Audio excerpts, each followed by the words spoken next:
എല്ലാവർക്കും മിജിസ് കിച്ചൻ്റെ പുതിയൊരു വീഡിയോയിലേക്ക് സ്വാഗതം. ഞാൻ നിങ്ങളുടെ സ്വന്തം മീ ചേച്ചിയ. എൻ്റെ പ്രിയപ്പെട്ട ഓരോരുത്തർ സുഖമായിട്ടിരിക്കുന്നു. ദൈവം സഹായിച്ചുകൂടി സുഖമായിട്ടൊക്കെ ഇരിക്കുന്നു.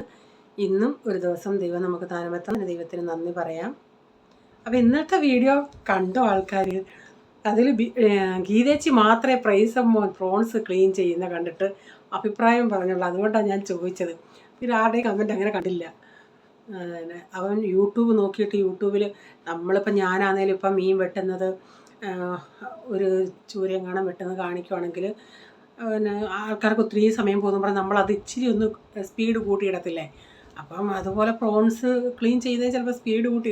അവൻ്റെ പറച്ചിൽ ഇങ്ങനെ ചെയ്താൽ മതി, എന്നിട്ട് ഇങ്ങനെ വലിച്ചെടുത്താൽ മതി. അവൻ ചെയ്തപ്പോഴത്തേക്കൊരു അവൻ പറയാം എനിക്ക് ഒക്കുന്നില്ലെന്ന്. അവൻ ഈസിയാണെന്ന് പറഞ്ഞ് വന്നതാണ് ക്ലീൻ ചെയ്യാൻ. അപ്പോൾ പിന്നെ ഇന്നലെ അനുരാമ ചോദിച്ചായിരുന്നു, ഒരു സബ്സ്ക്രൈബറാണ്. ആ പൂച്ച ഒരു ദിവസം ഞാൻ പറഞ്ഞില്ലേ പൂച്ചക്കുട്ടിയുടെ കാര്യം, അത് സുഖമായോ എന്ന് എനിക്ക് തോന്നുന്നില്ല. അതിനെ പിന്നെ കാണാനേ ഇല്ല. ഇവിടെ പ്രൊയ്സമോനൊക്കെ കാണാനൊരു സുന്ദരിയായിരുന്നു എന്നുള്ളതാണ്. ഒരു പാവം മനുഷ്യരുമായിട്ടങ്ങ് ഒത്തിരി ഇണക്കമുള്ള, അതുകൊണ്ടാണ് അതങ്ങ് പമ്മി ഇങ്ങനെ നടന്നത്. അങ്ങനെ പട്ടികൾ ഓടിച്ചാന്ന് തോന്നുന്നു. കഷ്ടം തന്നെ, അതിനെ ഇപ്പം കാണുന്നില്ല. പിന്നെന്താ, പിന്നെ ഇന്നത്തെ വീഡിയോ ഞങ്ങൾ കേരളക്കടയിൽ കയറിയതാണ്. ഞാൻ ആക്ച്വലി ആ നോർമൽ സൗണ്ട് വെക്കാം. എൻ്റെ മൊബൈൽ ഒന്ന് ഫോർമാറ്റ് ചെയ്തേ ഒക്കത്തുള്ളൂ. കാരണം ഞാൻ പറയുന്നതും അല്ലാതെ പ്രവൃത്തിയും കൂടെ അങ്ങോട്ടും ഇങ്ങോട്ടും മാച്ചാവുന്നില്ല. അതുകൊണ്ട് പിന്നെ വോയിസ് ഓവർ കൊടുക്കണമെന്ന് തോന്നുന്നു.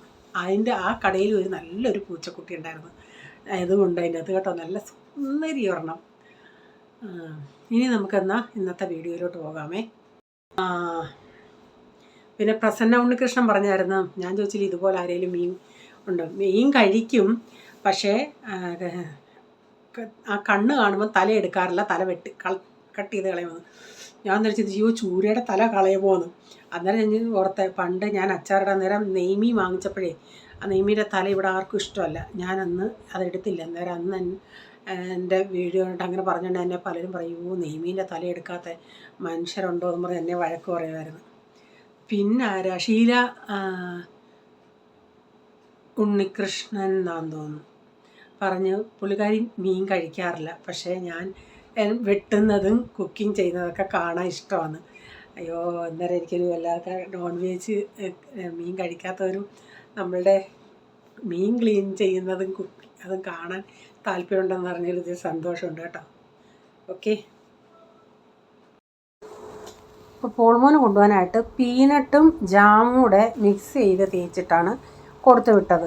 അപ്പോൾ അവൻ പറഞ്ഞു, മമ്മി എനിക്കൊരു ബ്രെഡും മുട്ടയും കൂടെ ഉണ്ടാക്കി താ, എനിക്കിന്ന് കഴിക്കണമെന്ന്. അപ്പോൾ ഞാൻ ചിന്തിച്ചെന്നാൽ അവൻ കഴിക്കാറേ ഇല്ല. അപ്പം ഞാൻ ഇന്ന് പിന്നെ അവനൊരു ബ്രെഡും മുട്ടയും കൂടി ഞാൻ ഉണ്ടാക്കിയും കൊടുത്ത് അതേലും ആവട്ടെന്നും പറഞ്ഞു. അപ്പോൾ ഇന്ന് എനിക്കങ്ങനെ ഒത്തിരി ജോലിയില്ല. ഇന്നലത്തെ കറിയുണ്ട്, മീൻ ഇപ്പുണ്ടായിരുന്നു. അപ്പം ഞാൻ ഇന്നൊരു മിക്സ് മസാല ഉണ്ടാക്കാമെന്ന് വെച്ചാൽ. അപ്പം ഇപ്പം മട്ടറുണ്ടല്ലോ, വീണ്ടും വെച്ചാൽ മട്ടർ ഇന്നലെ വാങ്ങിച്ചുകൊണ്ട് വന്ന്. ഞാൻ പറഞ്ഞ ഇങ്ങനെ മിക്സ് ഭാജിയൊക്കെ ഉണ്ടാക്കാനായിട്ട് മട്ടർ നല്ലതല്ലേ. അപ്പം പക്ഷേ ഇപ്രാവശ്യം കൊണ്ടുവന്ന മട്ടർ വില അത് തന്നെ. പക്ഷേ മട്ടറിൻ്റെ അകത്തെ പീസുകളുണ്ട് നല്ല വിളഞ്ഞതിൽ കൂടുതലും പൊട്ടായിരുന്നു, ഈ അരി അധികം ഇല്ലാത്തത്. അപ്പോൾ അത് നമുക്ക് ഇപ്രാവശ്യം നഷ്ടമാണ് കിട്ടിയത്. വില അതുപോലെ ആയിരുന്നേലും അതിൻ്റെ മണികൾ നമുക്ക് കുറച്ചാണ് കിട്ടിയത്. അപ്പോൾ ഞാൻ ചീനച്ചട്ടി വെച്ച് ഒരൊഴിച്ച് കടുകിട്ട് കറിവേപ്പിലയിട്ട് ഒരു 2 സവാളയൊന്ന്, ചെറിയ സവാളയായതുകൊണ്ട് 2 സവാളയൊന്ന് വഴറ്റിയെടുക്കുന്നുണ്ട്. അപ്പോൾ സവാളയൊക്കെ ഒന്ന് വാടി വന്നിട്ടുണ്ട്. അപ്പോൾ ഇതിലേക്ക് ഞാൻ ഒരു 1/2 ടീസ്പൂൺ മഞ്ഞൾപ്പൊടി, 1/2 ടീസ്പൂൺ മല്ലിപ്പൊടി, 1/2 ടീസ്പൂൺ കാശ്മീരി മുളക് പൊടി, 1/2 ടീസ്പൂൺ ഗരം മസാല. അപ്പം ഞാൻ നാട്ടിൽ നിന്ന് വരുത്ത തേങ്ങ വറുത്തതുണ്ടല്ലോ, അത് കുറച്ച് ഇടിരിപ്പുണ്ടായിരുന്നു. കുറേ ദിവസം കൊണ്ട്, അത് ഒരു മാസത്തിൽ കൂടുതലായി അത് വെളിയിൽ തന്നെ വെച്ചേക്കുമായിരുന്നു. അതിന് മുമ്പ് ഞാൻ ഫ്രിഡ്ജിലായിരുന്നു. ഒരു കുഴപ്പമില്ല, വെളിയിൽ വെച്ചിട്ട് ഒരു കനപ്പ് ടേസ്റ്റ് ഔട്ടൊന്നുമില്ല. ഇവിടെ ഇവർക്ക് ആർക്കും തീയൽ ഇഷ്ടമല്ല. എനിക്കാണെങ്കിൽ ഭയങ്കര ഇഷ്ടമാണ്, ഡാഡിക്കും കുഴപ്പമില്ല. അപ്പം അത് ഒരു പ്രാവശ്യം ഞാൻ തീയൽ വെച്ച് പിന്നെ വെച്ചെണ്ണ ഇവർക്കൊന്നും അത്ര ഇഷ്ടമല്ല. എന്നിട്ട് ഞാൻ നിർബന്ധിച്ച് 1-2 പ്രാവശ്യം എന്തെങ്കിലുമൊക്കെ ചെയ്തു. അപ്പോൾ ഇത്രയും ഇരിപ്പുണ്ട്, ഇനി കളയുന്നത് എങ്ങനെയാണെന്ന് പറഞ്ഞ് ഞാൻ ആദ്യം ചിന്തിച്ചത് സാമ്പാർ ഉണ്ടാക്കുമ്പോൾ അതിൻ്റെ അകത്ത് ചേർക്കാമെന്നാണ്. പക്ഷേ ഞാൻ ചിന്തിച്ചെന്നാൽ ഇതിൻ്റെ അകത്ത് അങ്ങ് ചേർത്തേക്കാമെന്ന്. എനിക്കൊരു ഡൗട്ടുണ്ടായിരുന്നു, അതിൻ്റെ ടേസ്റ്റ് ഇവർക്കെങ്ങാനും മനസ്സിലാവുമെന്ന്. ഒരു മനുഷ്യർക്കും മനസ്സിലായില്ല. എല്ലാവരും നല്ലതായിട്ട് പോള് മറിച്ച് പറഞ്ഞത് ഇന്നത്തെ കൂട്ടാൻ നല്ലതായിരുന്നെന്നാണ് പറഞ്ഞത്. എന്നാൽ ഇവർക്കൊക്കെ എന്താ ഇതിങ്ങനെ തേങ്ങ ഇച്ചിരി വറുത്തരച്ച് ഇത്തിരി തീയൽ വെച്ചാൽ എന്ത് നല്ലതാണ്.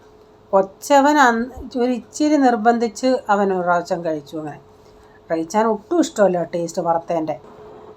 ഞാനിതിലേക്കൊരു 3 ഉരുളൻകിഴങ്ങ് ഇങ്ങനെ ക്യൂബായിട്ട് അരിഞ്ഞതും 1 കപ്പ് മട്ടറും ചേർത്തിട്ടുണ്ട്. പിന്നെ കുറച്ച് ഉപ്പ്, പിന്നെ ഒരു 3 ടൊമാറ്റോ, ഇതെല്ലാം കൂടെ ചേർത്ത് നന്നായി മിക്സ് ചെയ്തിട്ട് അതിപ്പോൾ ഇച്ചിരി തീയുണ്ട്, അതൊന്ന് നന്നായി എല്ലാം കൂടെ ഒന്ന് മസാല എല്ലാം യോജിപ്പിച്ചിട്ട് ഞാൻ അധികം വെള്ളമൊന്നും ഒഴിച്ച് കൊടുക്കുന്നില്ല. ആ തവി ഒന്ന് കഴുകി ഒരു ഇച്ചിരി വെള്ളം ഇതിലോട്ട് ഒഴിക്കുന്നുണ്ട്. അപ്പോൾ ആ ടൊമാറ്റോയിലെ വെള്ളവും ഉരുളൻകിഴങ്ങിലെ വെള്ളമൊക്കെ ഒന്ന് ഇറങ്ങി അതൊന്ന് വെന്ത് വരട്ടെ. ഇത് ചപ്പാത്തിക്കും ചോറിനും നല്ല അടിപൊളി ഒരു കൂട്ടാനാണ്. അപ്പം ഞാനിത് ആദ്യം ഒന്ന് ഹൈ ഫ്ലെയിമിൽ വെച്ച് അത് അതിൻ്റെ അടിയിൽ നിന്ന് ഇങ്ങനെ നന്നായിട്ട് ആവി വരാൻ തുടങ്ങിയാണ് തീ കുറച്ചിട്ട് കുറച്ച് നേരമായി. ഇപ്പോൾ ഇത് നന്നായി എല്ലാം ഒന്ന് വെന്തിട്ടുണ്ട്. അതിൻ്റെ അകത്തോട്ട് ഞാൻ ഇച്ചിരി മല്ലിയിലയും കൂടെ ചേർത്ത് കൊടുത്ത് നന്നായി മിക്സ് ചെയ്ത് വേണമെങ്കിൽ വെളിച്ചെണ്ണ ഒഴിച്ച് കൊടുക്കാം, ഇല്ലെങ്കിൽ വേണ്ട. നമ്മുടെ കൂട്ടാൻ ഇവിടെ റെഡി ആയിട്ടുണ്ട്. ഞാനൊരു ഇച്ചിരി ലൂസായിട്ടാണ് എടുത്തത്.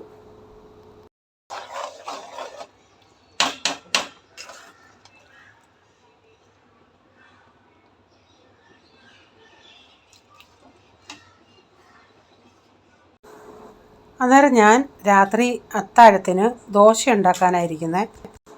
ദോശ വേണ്ടിയവർക്ക് ദോശ, ചോറ് വേണ്ടിയവർക്ക് അങ്ങനെ അതുണ്ട്. അപ്പം ഞാൻ കടലക്കറി ഉണ്ടാക്കുന്നുണ്ട്. അപ്പം നാളെ രാവിലെയും അതുപോലെ ബ്രേക്ക്ഫാസ്റ്റിന് ഇത് ഉപയോഗിക്കാമെന്നുള്ള രീതിയിലാണ് ഉണ്ടാക്കുന്നത്. ഒരു വലിയ സവാള,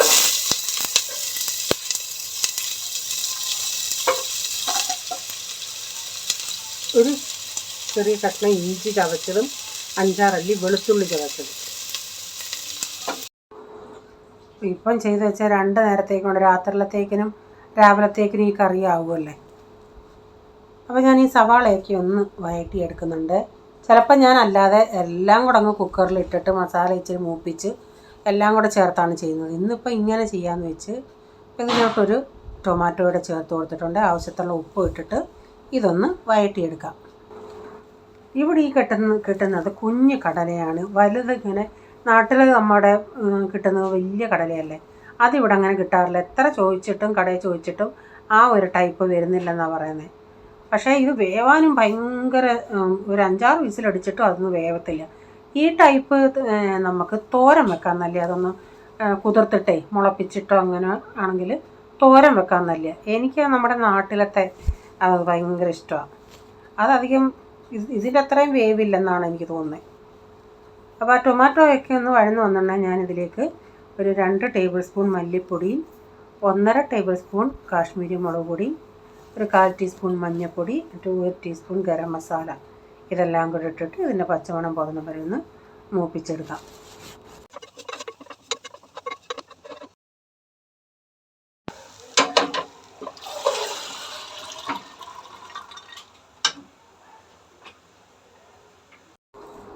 ആ കുക്കറിലാണ് ഞാൻ ഇച്ചിരി വെള്ളം ഒഴിച്ചത്. ആ വെള്ളം ഒഴിച്ചുകൊണ്ട് അതിങ്ങനെ പത പോലെ വന്നുകൊണ്ട് ഞാനങ്ങ് പേടിച്ചു, ഇതെന്തോ പറ്റി. അപ്പോൾ ഇച്ചിരി നേരം ഒന്ന് ഇളക്കി കഴിഞ്ഞുകൊണ്ട് ഞാൻ പതയൊക്കെ അങ്ങ് അടങ്ങി. കഴിഞ്ഞ ദിവസം ന്യൂസ് കണ്ടില്ലേ, ഞങ്ങളുടെ ഇവിടെ അടുത്ത് മലാടിൽ ഒരു ഫ്രൂട്ട്സ് കൊണ്ടുവണ്ടിക്കാരൻ ഫ്രൂട്ട്സിൻ്റെ അകത്ത് എലിവിഷം പുരട്ടുന്നു. അത് ആരോ കണ്ട് പോലീസിനെ അറിയിച്ചു. പോലീസ് അവനെ അറസ്റ്റ് ചെയ്തു. ഇവർക്കൊക്കെ അല്പമെങ്കിലും മനസാക്ഷിയുണ്ടോ എന്നേ. മനുഷ്യർക്കാണ് ഇത് കൊടുക്കുന്നത്. അത് അവർക്കൊക്കെ അവരുടെ ജെന്യുവിനായിട്ട് ചെയ്യുന്ന ആൾക്കാർ ചുരുക്കമാണ്. അന്തം വിട്ടു പോകുന്നുള്ള. അയാളെന്നാൽ ചിന്തിക്കുന്നില്ല, അയാൾക്കും ഒരു കുടുംബമുണ്ട്, കുഞ്ഞുങ്ങളുണ്ട്, ഭാര്യയുണ്ട്. അതുപോലാണ് മറ്റുള്ളവരെന്ന് ആ മനുഷ്യൻ ചിന്തിച്ചോ? അയാൾക്ക് പണം മതി, എങ്ങനെയും അയാളുടെ സാധനങ്ങൾ വിറ്റ് പോകണം.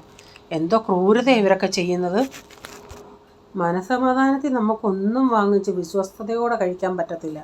അതാണ് ഞാൻ ഈ പിള്ളേരുടെ എപ്പോഴും പറയുന്നത്, ഫ്രൂട്ട്സൊക്കെ ഞാൻ കൊണ്ടുവരുന്നുണ്ടേ കഴുകാതെടുത്ത് കഴിക്കരുതെന്ന്. ഞാനൊരു കുറേ നേരം ഉപ്പും വിനാഗിരിയിലൊക്കെ ഇടുക. എത്ര ഇട്ടാലും എന്തോ ഇവന്മാരൊക്കെ ചെയ്യുന്നത് ഇങ്ങനെയുള്ള ചെറ്റത്തരങ്ങളല്ലേ ഒക്കെ ചെയ്യുന്നത്. എന്തോ മനുഷ്യരാണെന്നുള്ള. അല്പമെങ്കിലും മനഹൃദയമുള്ള ഒരു വ്യക്തിയാണെങ്കിൽ അങ്ങനെ ചെയ്യത്തില്ല. ഉടനെ ആ മനുഷ്യന് ചിന്തിക്കാം, എൻ്റെ കുടുംബം ഇതുപോലല്ലേ, അതുപോലല്ലേ മറ്റുള്ള വ്യക്തികളെന്ന് ആ മനുഷ്യനൊന്ന് ചിന്തിക്കായിരുന്നു. നമ്മളുടെ അല്പസമയത്തിൻ്റെ ലാഭത്തിന് വേണ്ടി, കുറച്ച് നേരം ലാഭത്തിന് വേണ്ടി മറ്റുള്ളവരെ വക്രിക്കുകയോ അവരോട് കപടം കാണിക്കുകയോ ചെയ്യുവാണെങ്കിൽ അത് എത്ര നമ്മൾ ഉണ്ടാക്കിയാലും അത് നമുക്ക് നിലനിൽപ്പ് കാണത്തില്ല. സത്യസന്ധതയോടുകൂടി നമ്മൾ ഉണ്ടാക്കുകയാണെങ്കിൽ അത് എന്നും നമുക്കൊരു ഫലം തരും. നമ്മുടെ കടലക്കറിക്ക് കടുകൂടെ വറുത്ത് ചേർക്കുന്നുണ്ട്. അപ്പം നമ്മുടെ കറി ഇവിടെ റെഡി ആയിട്ടുണ്ട്.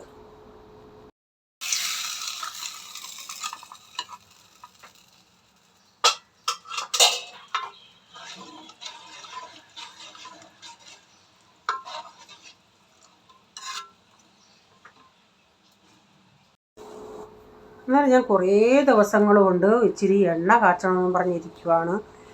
കാരണം എൻ്റെ മുടിയാണെങ്കിൽ ഇച്ചിരി ഉള്ളൊക്കെ ഉണ്ടായിരുന്നു മുടി. അപ്പോൾ നമ്മൾ ആദ്യമായിട്ട് ഞാൻ കേരളത്തിൽ നിന്ന് ബോംബെയിൽ വന്നാണ് എനിക്ക് നല്ല മുടി ഉണ്ടായിരുന്നു. പിന്നെ ഇവിടുത്തെ വെള്ളത്തിൻ്റെ ഇതൊക്കെ ആയിട്ട് മുടി അങ്ങ് പൊഴിയാൻ തുടങ്ങി. പിന്നീട് തൈറോയിഡൊക്കെ വന്നപ്പോൾ മുടി അങ്ങ് പൊഴിച്ചിൽ തന്നെ, മുടി പൊഴിച്ചിൽ. അപ്പോൾ ഞാൻ പല അഡ്വർടൈസ്മെൻറ്റ് കണ്ടിട്ടാണെങ്കിൽ അപ്പം ഞാൻ നാട്ടിൽ നിന്ന് വരുമ്പം ഇങ്ങനെ എണ്ണ കാച്ചിക്കൊണ്ട് വരുമായിരുന്നു. അങ്ങനെയൊക്കെയാണ് ഉപയോഗിച്ചുകൊണ്ടിരുന്നത്. അപ്പം വീണ്ടും ഇത് ഇങ്ങനെ ഊർന്ന് മുടിയുടെ നിങ്ങൾക്ക് കാണാൻ എൻ്റെ മുൻവശമൊക്കെ മുടി മൊത്തത്തിൽ പോയിട്ടുണ്ട്. ഒരു ഇച്ചിരി ഒന്ന് തല ചീവുമ്പോഴും അതിൻ്റെ അകത്ത് അതുപോലെ മുടി പൊഴിയുക. അപ്പോൾ ഞാൻ എന്തോ ഇതൊന്ന് ഇങ്ങനെ അഡ്വർടൈസ്മെൻറ്റ് ഇട്ടിട്ട് 2-3 എടുത്തുനിന്ന് ഇങ്ങനെ 3 ബോട്ടിൽ വെച്ചൊക്കെ എണ്ണ വാങ്ങിച്ച് അന്നേരം ഇച്ചിരി നേരത്തേക്കിന് പൊഴിച്ചിൽ നിന്നു. പിന്നെ വീണ്ടും തടയുക തന്നെ. അന്നേരം ഞാൻ കുറേ പച്ചമരുന്നുകളൊക്കെ ചേർത്ത് എൻ്റേതായ രീതിയിൽ എണ്ണ കാച്ചുക. അപ്പോൾ അത് ഞാൻ പിറ്റേ ദിവസമാണിത് ഒഴിച്ച് ബോട്ടിലാക്കുന്നത്. ഒരു ദിവസം ഞാൻ രാത്രി ചെയ്തിട്ട് അത് അതിൻ്റെ അകത്ത് തന്നെ വെച്ചേക്കുമായിരുന്നു. ഞാൻ എണ്ണ കാച്ചുന്ന ചീനച്ചട്ടിയാണ്. അപ്പോൾ ഈ കാണിക്കുന്ന സൺഡേയിലത്തെ ഞങ്ങൾ മീറ്റിംഗ് കഴിഞ്ഞിട്ട് വന്നിട്ട് ഞാൻ എൻ്റേതായ വോയിസ് ഓവർ ഇടാനാണ് ഞാൻ ഇരുന്നത്. ഇതാണ് അവിടുത്തെ കേരള കട. അപ്പം ഞാൻ ഇച്ചിരി ഏത്തക്കയും വാങ്ങിക്കുന്നുണ്ട്, കപ്പയും വാങ്ങിക്കുന്നുണ്ട്. കപ്പ കുറച്ച് നാൾ മുമ്പിട്ട് ഇന്ന് ഞാൻ ചോദിച്ചാൽ 60 രൂപയെന്ന് പറഞ്ഞു. കുറച്ച് നാൾ മുമ്പ് വരെ 50. അപ്പോൾ പുള്ളിയെടുത്ത് ഞാൻ ചോദിച്ചു, എന്നാൽ 50 രൂപ 60 നമ്പർ കുറേ ദിവസമായിരുന്നു. അപ്പോൾ ഈ സാധനങ്ങൾ ഞാൻ ചോദിക്കുന്ന എന്തോന്നോ അവരോട്, ഇതെവിടുന്നാണ് ഈ സാധനം വരുന്നതെന്നാണ്. ഈ ഇരിക്കുന്ന സാധനങ്ങളെല്ലാം തൃശ്ശൂർ നിന്നാണ് വരുന്നത്. അപ്പോൾ ഞാൻ ചോദിച്ചു, നിങ്ങൾ എല്ലാ പ്രാവശ്യവും പോകുമെന്ന് ചോദിച്ചു. അതൊന്നും പറഞ്ഞില്ല, നമുക്കറിയാവുന്ന ആളുടെ അടുത്ത് പറഞ്ഞിട്ട് നമ്മൾ വിളിച്ച് പറഞ്ഞിട്ട് അവർ രാവിലെയും കൊണ്ടുവരുമെന്ന്. അപ്പോൾ ഈ കപ്പപ്പഴം എന്ന് ഞാൻ വന്നാലും അത് പഴുക്കത്തില്ല, പച്ചയാണ്. അപ്പം ഈ വീട്ടിൽ ഇവിടെ കൊണ്ടുവന്നാലും ഇതുങ്ങൾക്കൊന്നും വേണ്ട.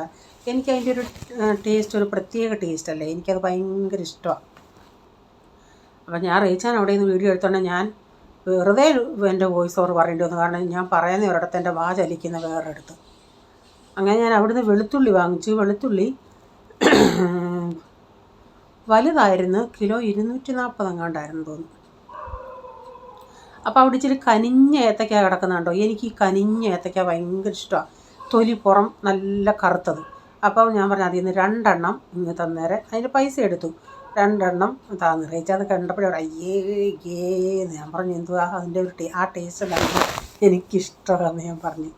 കണ്ടോ ശിങ്കാരിമണി, അവൾ അവിടെ എവിടെയോ ഒരു എലിയെ കണ്ടിട്ടുണ്ട്. അതാ ഈ വെപ്രാളം പിടിച്ച ആൾ നടക്കുന്നത്. അതിനെ നമ്മൾ കാണാത്തതിനെ അവൾ പിടിച്ച്, പക്ഷെ കിട്ടിയില്ല, അങ്ങ് ഓടി. അപ്പോൾ ഇന്നത്തെ വീഡിയോയിലെ വിശേഷങ്ങൾ ഇതൊക്കെയായിരുന്നു. വീഡിയോ ഇഷ്ടമായെങ്കിൽ ലൈക്ക് ചെയ്യണേ, നിങ്ങളുടെ അഭിപ്രായം കമൻറ്റിൽ കൂടെ അറിയിക്കണേ. സബ്സ്ക്രൈബ് ചെയ്യാതെ ആരെങ്കിലും വീഡിയോ കാണുന്നുണ്ട്, വീഡിയോ ഇഷ്ടമായി വീണ്ടും ചാനൽ കാണണമെന്ന് ആഗ്രഹമുണ്ടെങ്കിൽ ഒന്ന് സബ്സ്ക്രൈബ് ചെയ്തിട്ട് ബെല്ലൈക്കൺ കൂടെ പ്രസ് ചെയ്യുകയാണെങ്കിൽ ഓൾ എന്നൊരു ഓപ്ഷൻ വരും. അതോടെ പ്രസ് ചെയ്യുകയാണെങ്കിൽ ഞാനിന്ന് വീഡിയോയുടെ നോട്ടിഫിക്കേഷൻ നിങ്ങൾക്ക് എന്നും വരുന്നതായിരിക്കും. ഇനി ഒരു പുതിയ വീഡിയോയുമായി വരും വരെ bye God bless you all. Thank you. Take care. Bye. See U.